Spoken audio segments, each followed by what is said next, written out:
keempat. Yo wedangan neng omah gondol, unjuk wedan cakungan lan ngobrol-ngobrol, tetembangan kegocekan karo kanca, muter ngilmu muter rasa babar cerita, wedangan omah gondol.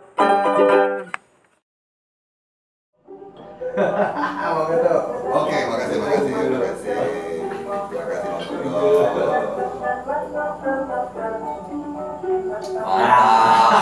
Alhamdulillah, rezeki anak soleh.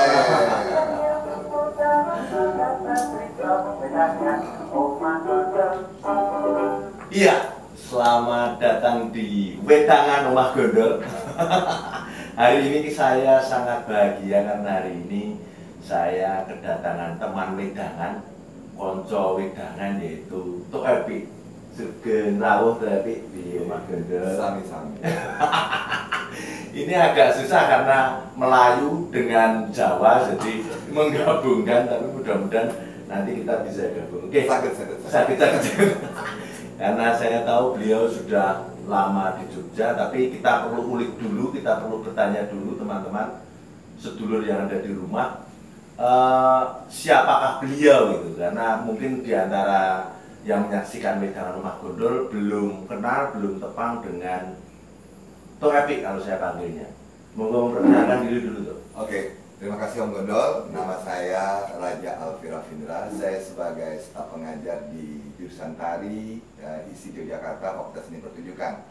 Nah, kalau bicara masalah Jawa dan Melayu, saya memang berasal dari daerah Melayu, Kepulauan Riau, tetapi bekerja di Yogyakarta sedikit banyaknya harus memberikan kontribusi terhadap mahasiswa saya, terutama di rumah Om Gondol. Keren pokoknya.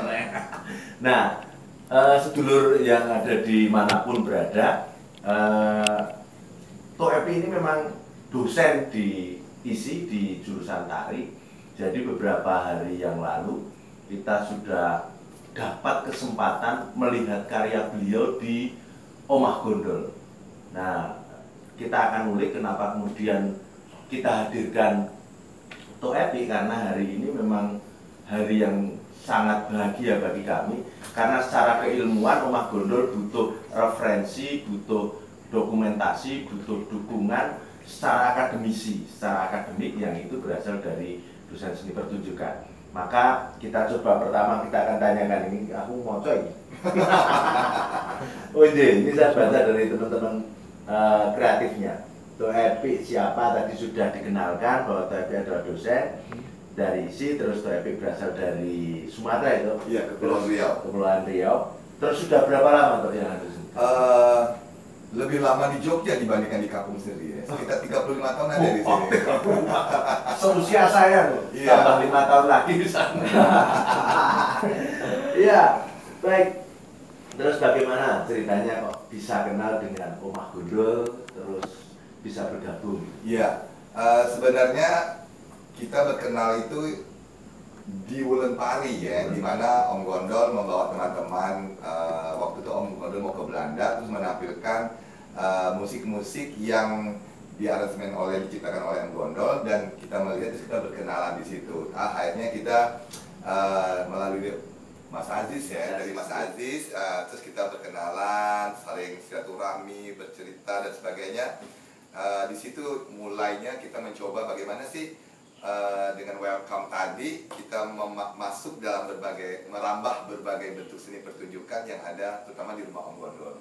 Tapi ini keren Om Gondol ini, dalam arti sebenarnya untuk masyarakat Jogja harusnya setiap acara bulanan di rumah Om Gondol ini harus hadir, karena ini yang merupakan kampung budaya, dalam arti apakah itu dalam seni musik, seni tari, baik itu untuk anak-anak SD, SMP, SMK maupun dari perguruan tinggi, dan mereka kalau sudah masuk rumah Om Gondol ini sulit untuk pulang, dan banyak sekali pertemuan-pertemuan dari berbagai elemen. Jadi istilah kami ya apa adanya. Jadi begitu masuk rumah Om Gondol itu kayak rumah sendiri. Ya udah, mau ke belakang, mau makan. Dan untungnya Om Gondol ini karena pada terbuka ada sosok seorang istrinya. welcome, dan juga dalam dunia tari Om Gondol. Jadi istilahnya udah tahu seluk-beluk dunia tari, ya udah kayak anaknya semua. Jadi kalau masuk Om Gondol di rumah mesti datang lagi gitu, ya udah gitu. Jadi ilmunya itu makin banyak sekali.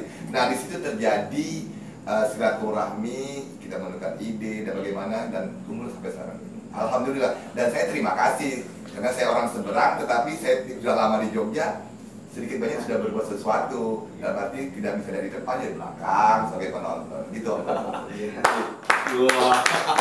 Benar kan?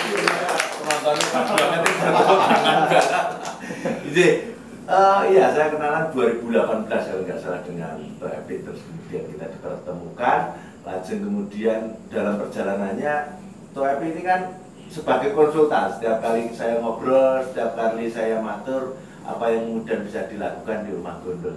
Nah, yang menariknya gitu, yang menariknya Pak Epi itu kan karyanya banyak, Alhamdulillah. tapi kemudian kenapa kerso untuk kemudian memberikan karyanya ke Rumah Gondol? Ya, begini. Sebenarnya ini sudah lama berkeinginan membuat suatu persembahan, tetapi belum saatnya. Sebenarnya ini ke-25 gitu ya Mas, ke-25. Tetapi setelah melihat kita berbincang siapa yang akan tampil di sini, langsung Om Gondol mengatakan Mbah Simun.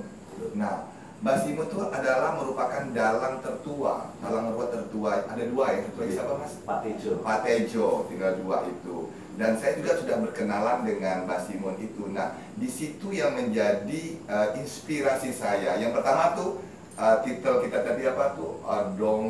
Umbul Donga itu satu persoalan. Yang kedua duduk bersama dengan Mbah Simun. Nah, Mbah Simun itu adalah dalang tertua di Yogyakarta, salah satu dalang tertua di Yogyakarta, Tetang Ruat. Nah, di situ ide kreatif mulai bermain di situ. Nah, jadi doa itu kan macam-macam cara penyampaiannya, sesuai dengan latar belakang agama masing-masing atau budaya masing-masing. Nah, karena di Yogyakarta ini kan, di masyarakat Jawa ini banyak sekali makna-makna simbol yang diungkapkan dalam doa itu sendiri. Nah, begitu juga hampir sama dengan keberadaan di daerah saya. Memang di daerah saya itu Melayu, tetapi memang Melayu Kepulauan Riau itu adalah induknya Melayu, menurut ceritanya seperti itu. Nah, ide kreatif itu yang membuat saya menggelitik di hati saya. Dan saya banyak merenung di pendoponya Om Gondol itu, ada pohon bambu, terus tempatnya begitu enak, ya bersahaja. Bukan pendopo yang eksklusif ya gitu, tetapi banyak makna-makna atau kejiwaan kita melihat pendopo itu. Nah, bagaimanakah karya saya disandingkan dengan pemain gamelan dan layar wayang? Jadi saya berpikir, saya mencoba untuk mencari inspirasi apa yang bisa memberikan trik-trik tersendiri. Nah, terkait saya sebagai pengajar koreografi gitu kan. Bukan saya pengajar tari Jawa, tetapi saya lebih master saya itu lebih ke tari Melayu dan Sumatera dan koreografi. Nah, saya mencoba bagaimana doa. Saya melihat bahwasanya masyarakat Jawa itu kalau 1000 hari dia akan melepaskan kedua burung merpati, betul ya gitu. Mungkin daerah-daerah juga seperti itu. Nah, saya mencoba. Oke, saya pilih 13 penari. 13 penari. Kenapa 13 penari? Biarlah penonton yang mencerna ada apa 13 penari. Dan saya tidak menentukan penari itu, Mas. Jadi saya mencoba di beberapa kelas yang saya ampuh, saya mencoba di WA. Saya membutuhkan 13 penari. 13 penari untuk yang mau berkolaborasi atau bekerjasama dengan saya. Akhirnya dalam waktu 5 menit masuk 13 titik, langsung saya tutup langsung gitu, kan, gitu. Akhirnya tutup langsung. Jadi saya tidak lihat latar belakang mahasiswa itu, dia pinter ke, nggak pinter ke, hitam kah, pendek ke, bulat, dari berbagai suku sama saya terima. Oke, setelah terima saya jelaskan secara manajemen lah, dalam arti kita ini kerja sosial dan sebagainya. Tapi pun dalam hati sebagai bapak kan tidak mungkin ya gitu kan, adalah sedikit. Terus saya mencoba bagaimana untuk koreografi ini lebih memberikan tanggapan yang bentuknya doa secara ritual menurut persepsi saya dihadirkan oleh tokoh-tokoh budaya yang cukup handal, terutama Mbah Simun, Mbah Mugi dan sebagainya gitu. Saya mencoba, akhirnya saya menemukan ide kreatif itu di pasar burung pasti. Jam 6 pagi, jadi merinding saya ya. Jam 6 pagi saya sudah sampai di pasar itu, Mas. Di pasar itu hari Sabtu itu. Terus saya minum teh di angkringan. Jadi apa Pak? Cari ini, cari burung merpati. Oh jangan di sini gitu. Ada seorang pelayan itu lebih bagus burung emprit Pak, dia bilang gitu. Oh iya, saya bilang tuh. Akhirnya saya mencoba untuk menyesuaikan bagaimana ya. Oke, itu ada kantong. Satu kantong itu ada 25 burung. Jadi ada 100 burung emprit untuk bagian awalnya. Setelah itu saya mencoba lagi mencari ada 13 burung merpati dengan ada yang putih, ada yang sebagainya. Terus satu karung bunga mawar. Sehingga kan adik-adik di sini mengatakan, "Toh Epi, kita karpetkan ya." Jangan. Orang bingung, ada apa di dalam karpet gitu. Biasanya di rumah Om Gondol itu kan harus di karpet merah dan sebagainya. Jangan. Udah, terus lilin. Beberapa lilin kita pasangkan lilin di situ. Akhirnya mereka baru sadar, oh rupanya permadani itu bunga mawar semuanya. Terus dupa. Ya alhamdulillah dupa itu sudah saya siapkan dupa. Terus 13 dulang. Nah, sebenarnya konsep ini saya terinspirasi dari selawat dulang. Nah, selawat dulang itu sebenarnya yang berkembang di Sumatera itu, orang adalah pujian-pujian nama besar Allah dan Muhammad dan sebagainya. Tetapi dulang itu adalah talam, itu sebenarnya itu hidangan makan. Habis makan, tidak ada rebana, dulang itu diambil, dipukul, orang menempa, bersendagura dan sebagainya. Nah, saya mencoba di sini, saya mencoba 13 ini, bagaimana dulang itu sebagai properti di atas kepala, gitu kan. Saya kasih lilin sebagai ornamen, gitu. Bagaimana lilin api itu memberikan warna tersendiri, gitu kan. Walaupun itu simple, dan saya tidak mencoba untuk menggarap koreografi yang begitu aduhainya, karena di situ ada layar, sudah ada gamelan. Bagi saya itu adalah setting yang sudah natural banget, sudah kuat. Jadi area kita menari itu sudah saya pikirkan, hanya sekotak saja. Bagaimana caranya kamera itu bisa oke, bisa meletup, atau saya bilang bisa best gitu. Hanya burung merpati gitu. Akhirnya saya yang menari. Terus saya pikir kalau saya menari, saya bilang saya tidak bisa menyeting ini. Akhirnya saya ngomong saudara Payet tolong ayah gini. Wah, oke lah gitu. Nah, itulah konsepnya yang saya ambil. Dan satu C itu pemimpin dalam arti itu gestu ya. Itu bapaknya itu adik angkat saya. Jadi itu kayak ponakan. Gestu itu kuliah di etnomusikologi. Last minute beliau itu, last minute ya. Gestu tolong saya gitu. Bagaimana gitu? Dari Gestu datang. Gestu dalam arti dia agamanya Hindu. Iya, jadi mahasiswa saya itu berbagai agama, berbagai elemen. Dari anak Malaysia, anak Jawa Timur, Jawa Tengah, dan macam-macam lagi daerah itu. Dan mereka dari Bali ada semuanya. Dan itu yang menjadi sesuatu yang bagi saya, ya saya merinding juga tuh. Bagaimana? Yang penting Mbah Simun dengan teamwork, dengan Pengerawit dan Mbah Mugi terkesima gitu kan, barang ini ada seperti ini.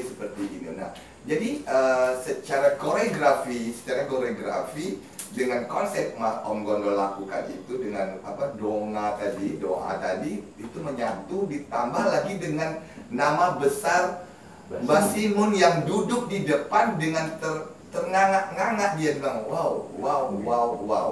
Kita simple, kita gerak. Nah, bagaimana saya mengatakan itu konsep itu Melayu Jawa? Karena memang saya memang punya konsep, kemarin sudah membuat Arab Melayu.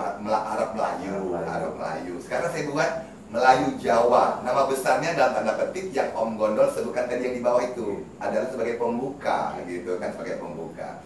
Tapi alhamdulillah, yang next time kita buat lagi apa gitu. Tapi itu yang menjadi embrio saya. Jadi sebenarnya Mas Gondol, eksperimen koreografi ini dalam arti dengan pendopo itu sudah lama sebenarnya. Kita lihat pendopo, ada pohon bambu dan sebagainya. Ini yang menarik sekali dan alhamdulillah saya diprotes juga oleh sebanyak mahasiswa. Kenapa hanya 13 orang?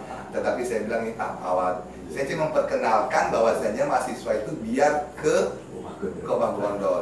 Lu apa saja, lu bisa untuk keroncong, bisa untuk pelajaran koreografi lingkungan, dia welcome kan gitu. Jadi mereka sudah hadir.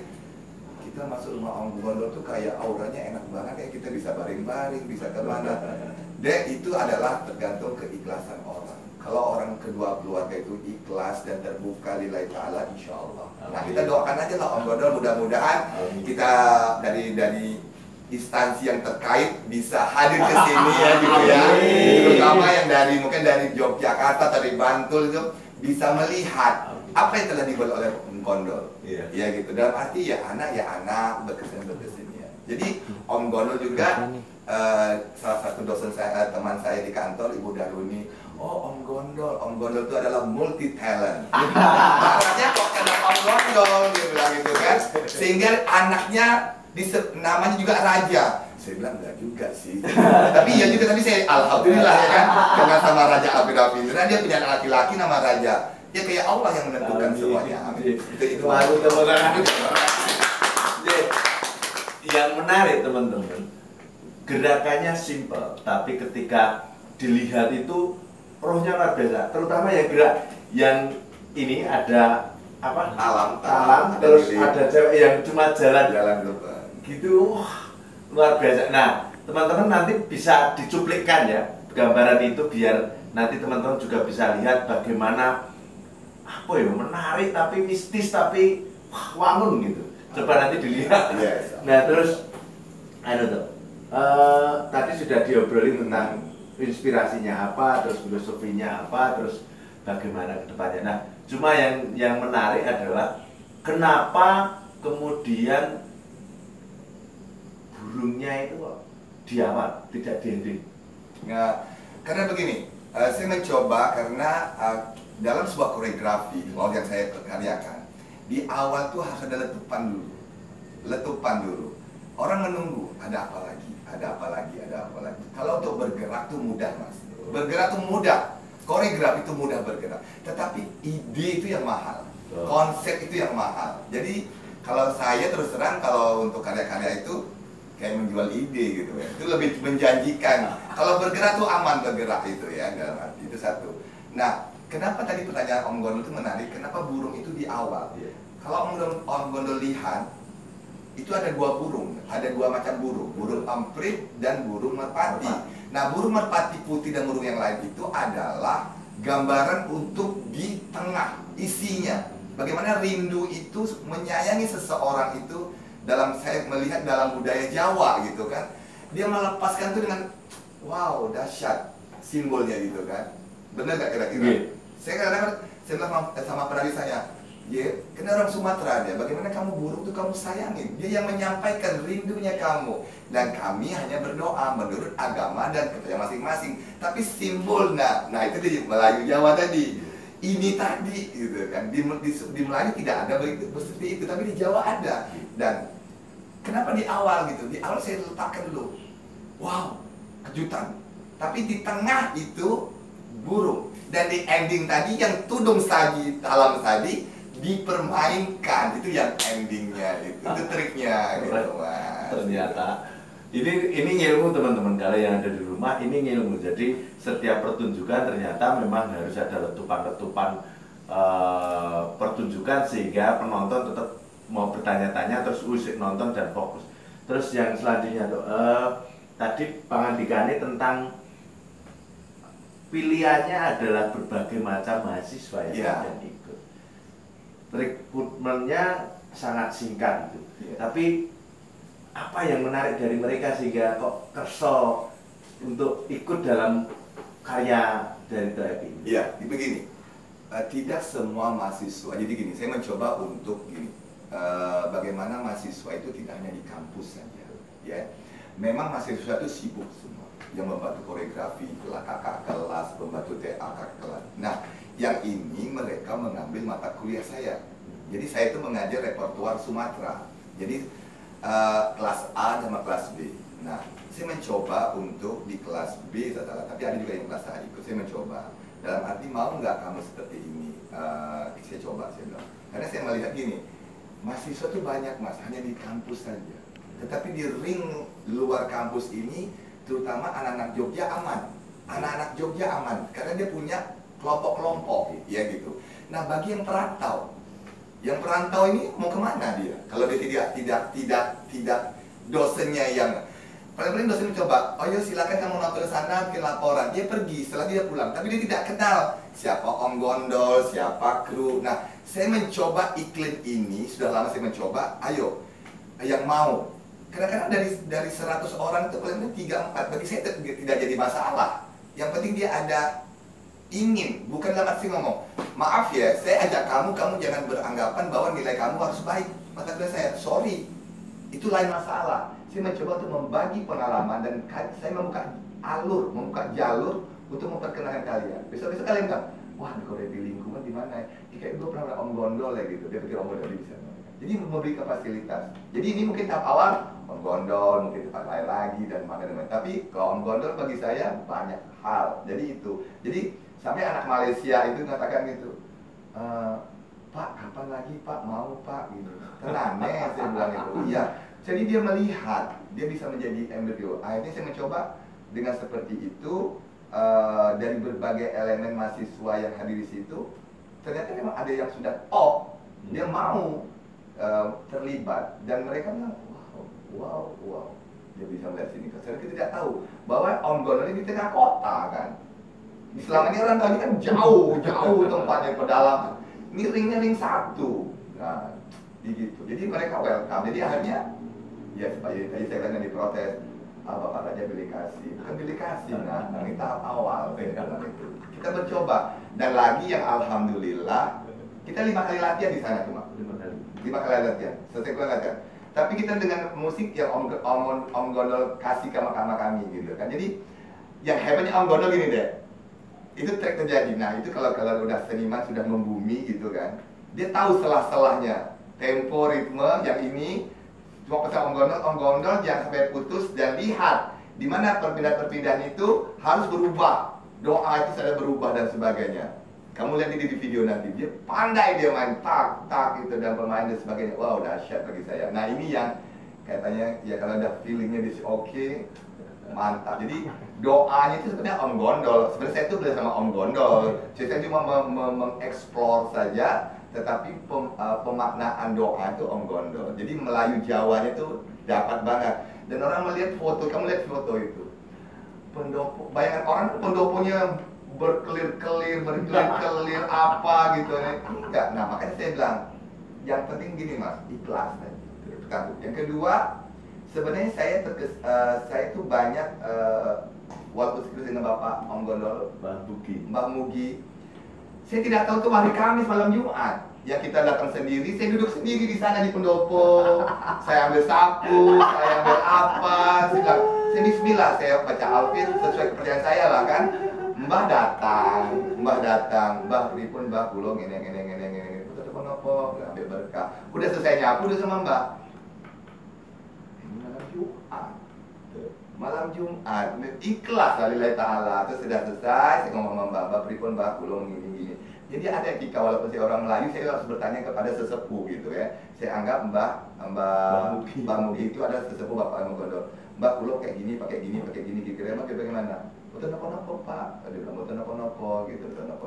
Ketika itu doa, dia bilang alhamdulillah gitu. Makanya Mbak Mugi itu begitu selesai kita kan salaman kita, ya alhamdulillah. Jadi dapat makna Melayu Jawa. Walaupun dalam konsep yang itu bisa, tetapi bagi saya yang bisa yang narasumber itu tidak hanya orang yang penting, tetapi lingkungan tadi sama yang dari orang dapur yang mesti kita bahan, kita ngomong-ngomong. Jadi itu mas.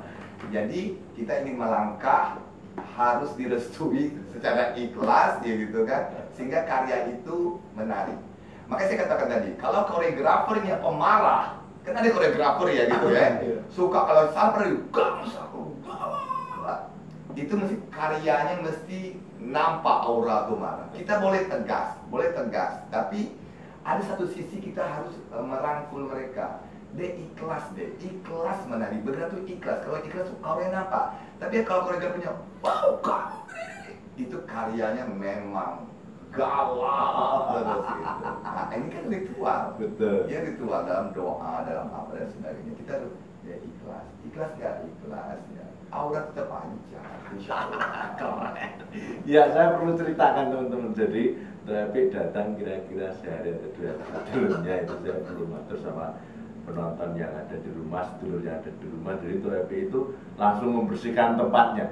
Itu saya kaget dari delalah gelidik terus pulang itu delalah Toepi sudah nyapu-nyapu dan lain sebagainya, bingung, istri saya membantu dan lain sebagainya.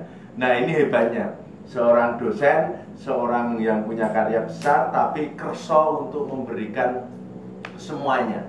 Dan yang saya belajar dari beliau katanya dulu ketika di Jepang itu juga sama, peristiwa-peristiwa untuk peristiwa-peristiwa di mana orang mempersiapkan alatnya, tempatnya dengan membersihkan dahulu.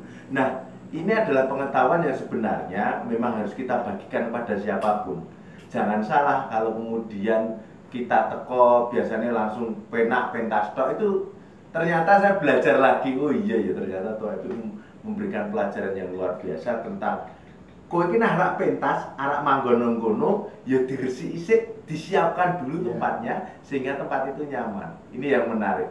Nah, gimana tuh yang itu sebenarnya itu Mas gini Mas, itu saya pernah disampaikan oleh almarhum dosen saya itu adalah Ben Suwarto. Ben Suwarto itu seorang tokoh penari Jogja, penari halus di Jogja Mas ya. Keluarga mereka memang penari-penari hebat dan pemikir-pemikir handal untuk tari Yogyakarta di keraton.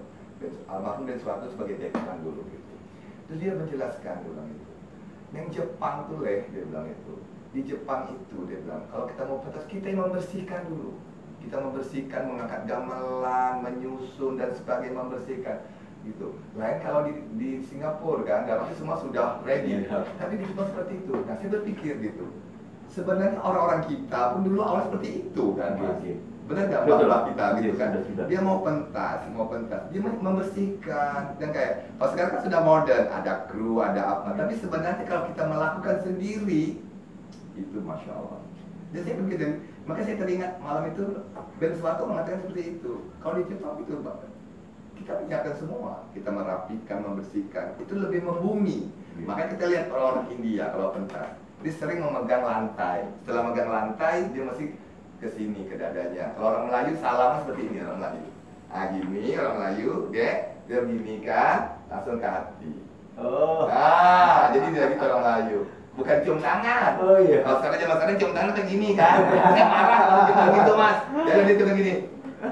Loh, Mbak, kalau Mbak cium tangan tapi Mbak cium ke tangan kanan Mbak, untuk apa? Nah, dan konsep Melayu kalau cium tangan itu betul-betul dia memegang ini, dia mencium ini saya. Nah, itu berkah auranya ke sini. Bukan tangan ini dia pegang gini, itu salah. Jadi auranya nggak masuk ke sini. Paham nggak gitu? Ini bedanya seorang pendidik dan seniman yang tidak mendidik. Ya, jadi ini sangat berbeda. Banyak hal yang kecil saja sebagai seorang pendidik itu akan jadi sangat menarik, termasuk salaman. Ternyata seperti itu teman-teman. Oke, baik, kita lihat sejenak dulu. Ben minum dulu, oke? Kita lihat sejenak sambil nonton iklan-iklan dulu. Monggo tuh. Oke, makasih Om Gondo. Oke, ya masih bersama saya Gondol Sumargiono dan Toepi yang hari ini datang ke Omah Gondol sebagai konco wedangan. Teman-teman, saudara-saudara, sedulur yang ada di rumah ataupun dimanapun, menarik karena setelah break tadi kita ada beberapa diskusi dan ngobrol sedikit tentang kedepannya gitu. Celah-celah apa yang kemudian bisa kita lakukan untuk pengembangan Omah Gondol, karena mau tidak mau memang Toepi ini saya tangisi terus, saya dempeli terus untuk jadi konsultan di Omah Gondol, karena memang bentuknya Omah Gondol itu kan jadi omah seni pertunjukan. Nah, seni pertunjukan itu saya kan otodidak yang kemudian tidak secara akademik itu paham seperti apa itu bentuk pertunjukan, terus bagaimana pengemasannya dan lain sebagainya. Nah, perkembangannya ke depan mungkin kita bisa diskusi banyak. Kira-kira apa tuh yang bisa kemudian yang kita bisa lakukan di Omah Gondol? Gitu. Oke, terima kasih Om Gondol. Sebenarnya Om Gondol ini dia mengerti, tapi pura-pura tidak mengerti. Ya udah. Ya, Padahal Om Gondol ini adalah multi talent gitu ya. Multi talent. Telenang. Sebenarnya begini. Tempat sudah ada. Ya. Fasilitas sudah ada. Walaupun dengan jerih payah ya Mas untuk mendapatkan barang itu ya Mas ya gitu. Kita sama-sama pencinta kayu ya, pencinta kayu, kuningan dan sebagainya. Mungkin kedepannya dalam arti kita memang harus memilahkan. Selama ini kan acara kita tuh di malam hari terus, gitu, di malam hari. Sebab kita juga harus memikirkan ada regenerasi ke depan nanti. Bahwasanya kita ada dunia anak-anak dari playgroup, dari SD, SMP, SMU sampai ke perguruan tinggi. Nah, kita harus mencoba bagaimana regenerasi ini untuk mengenal tentang seni pertunjukan. Apakah mereka menampilkan sesuatu atau sebagai penonton? Nah, yang kita selama ini kan kita minta mereka tampil, tapi sebagai penonton tidak, untuk apresiasi. Nah, kadang-kadang saya perhatikan banyak guru-guru baik itu di SD, di playgroup atau apa, mereka bisa menjelaskan dalam bentuk video dan sebagainya. Tetapi realnya kadang-kadang jarang sekali. Kita sedang pernah melihat beberapa sekolah TK atau playgroup, TK, SMP, mereka pergi ke bandara atau di Lempuyangan, menyaksikan ini ke kantor polisi. Nah, sekarang mencoba untuk mereka belajar di rumah Om Gondol ini pada hari-hari apa. Mereka bisa, oh ini tuh keroncong, oh ini tuh badut, oh ini loh tokoh wayang dan sebagainya. Nah, bermain tetapi tetap dapat pelajaran. Nah, itu jadi generasi itu yang harus diperhatikan. Di samping itu juga kita membina teamwork kita ini, terutama di bidang seni tari, seni peran, seni lukis, pewayangan, kerawitan. Kita siap di sini. Ya, itu juga harus diperhatikan juga. Terus yang sangat penting adalah gini, bagaimana lokasi ini terlibat dengan masyarakat setempat. Itu yang masalah. Memang tidak gampang untuk menerobos ke sana gitu. Tapi kalau kita sudah berbuat, ini sudah berbuat kita, tapi sudah ada bentuk kepedulian di lingkungan kita ini. Karena apa? Tempat Om Gondol ini sangat menarik sebenarnya ya. Sepi, terus di samping itu ada sungai, ada pohon bambu, tempatnya di belakang itu luas, dan dari rumah ke pendopo kita itu juga cukup ada liku-liku perjalanan, ada bunyi bambu, sehingga saya katakan sama Mas Gondol, Om, tidak hanya begini saja Om di depan pendopo. Sekarang kita balik ke pohon bambu itu. Karena kita balik ke pohon bambu sana, sewaktu-waktu ini kita bisa di lapangan dan sebagainya. Jadi tidak stay di situ saja, saya bilang gitu. Iya juga tuh Epi ya. Iya, saya bilang. Ya mudah-mudahan orang-orang yang terkait yang mau bergabung kepada kita Om Gondol ya bisa langsung menghubungi kita bagaimana untuk menghidupkan suasana ini dengan lingkungan yang seperti ini. Saya dengar informasi nggak lama lagi ada acara lagi kan? Apa itu? Harus dibocorkan sehingga orang bisa mencatat waktunya itu bulan November itu. Iya.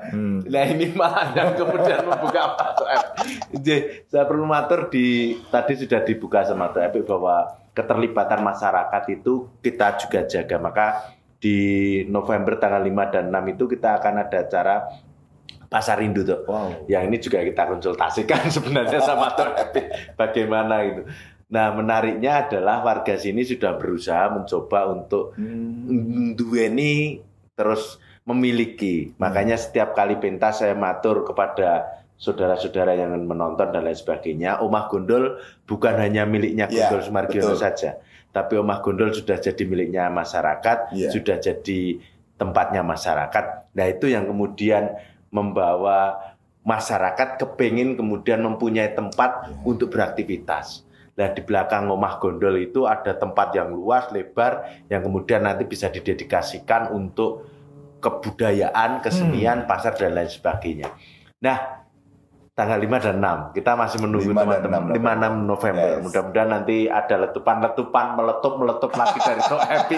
Kita akan tunggu gitu. Sama-sama kita belajar juga. Betul, terus sebelum kita akhiri, teman-teman, ada satu hal yang menarik yang perlu saya tanyakan sama Tok Epi.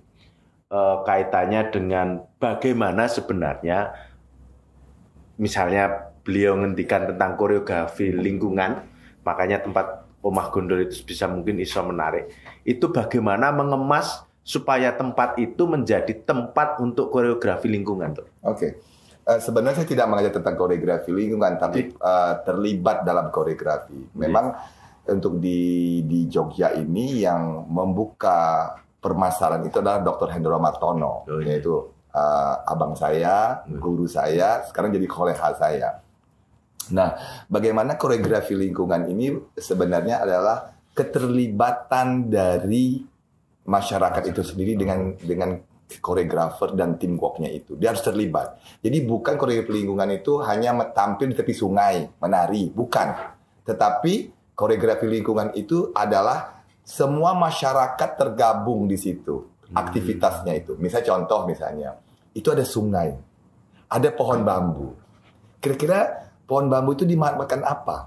Produksi apa itu? Entah anyaman, entah apa, atau di lingkungan sini apa mereka? Diorang bertani atau apa? Atau bukan bikin bata, atau bikin apa istilahnya batu, atau kuliner. Nah, di situ terlibat koreografer di situ. Bagaimana membuat suatu koreografi lingkungan dengan permasalahan yang ada di situ. Tetapi masyarakat terlibat, bukan menampilkan karya itu menari sesuai dengan konsep panggung saja, bukan.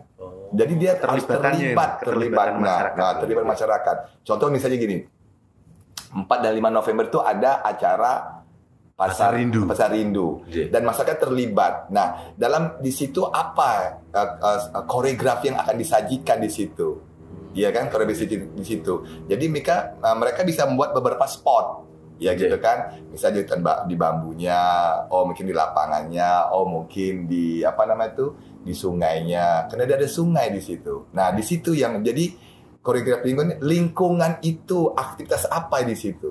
Nah, banyak sekali karya-karya yang monumental sebenarnya di kalangan seniman-seniman. Sebenarnya orang dulu sudah mencoba gitu. Bagaimana membuat bata. Memang daerah itu membuat bata sawah itu. Dia membakar tuh. Nah, bagaimana koreografer itu untuk menciptakan sebuah proses garapan itu, esensi dari pembuatan bata itu.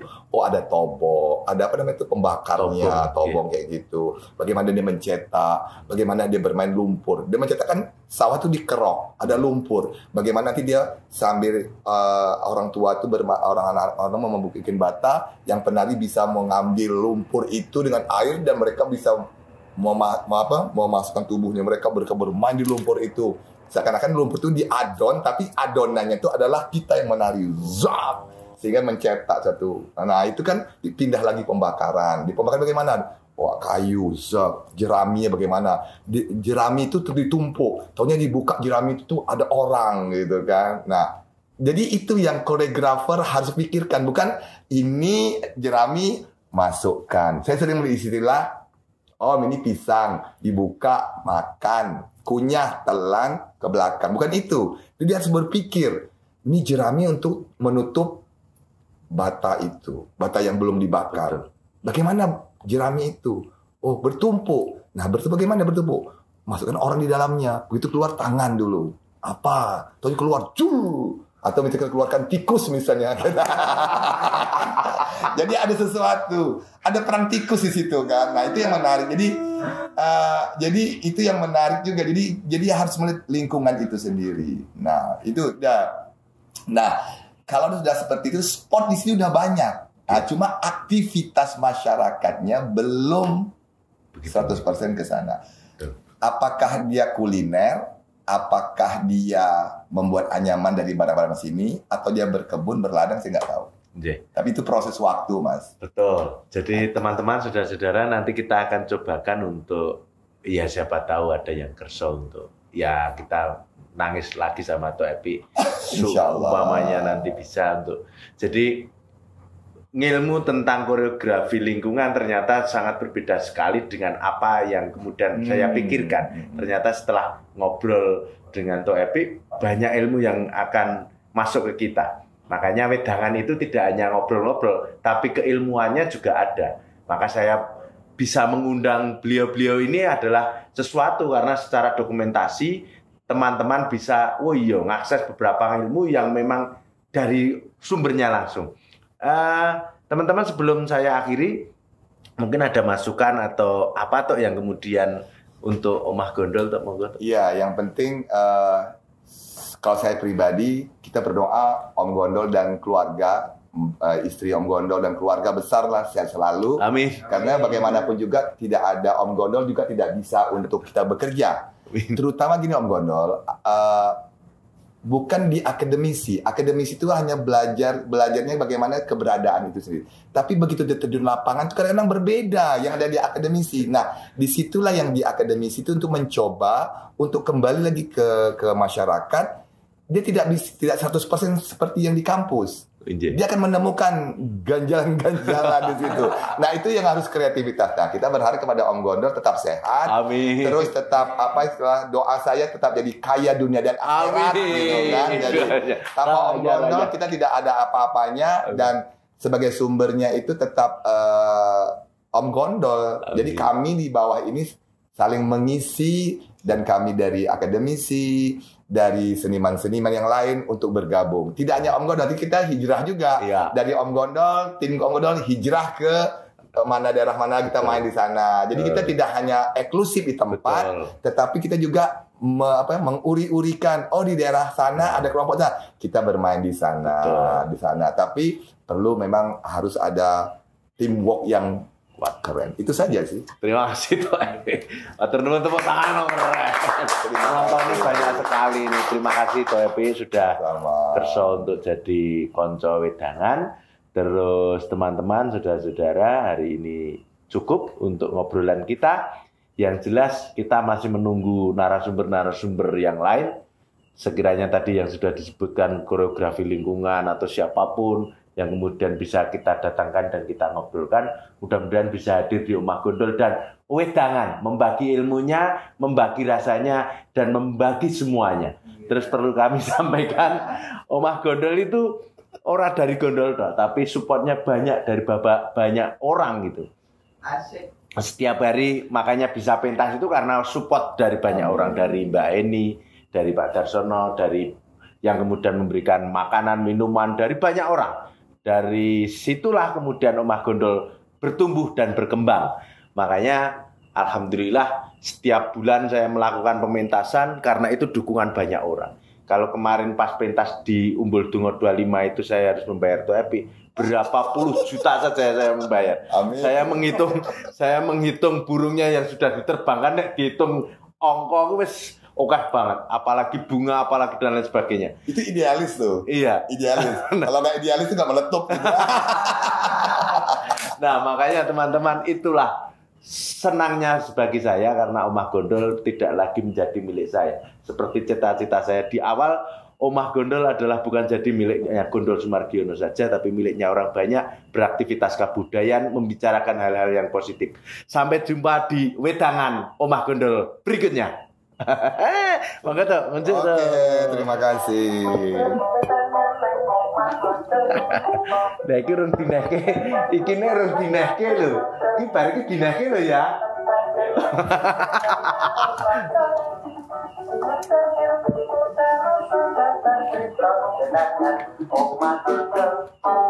Oh iya, sebelum lupa.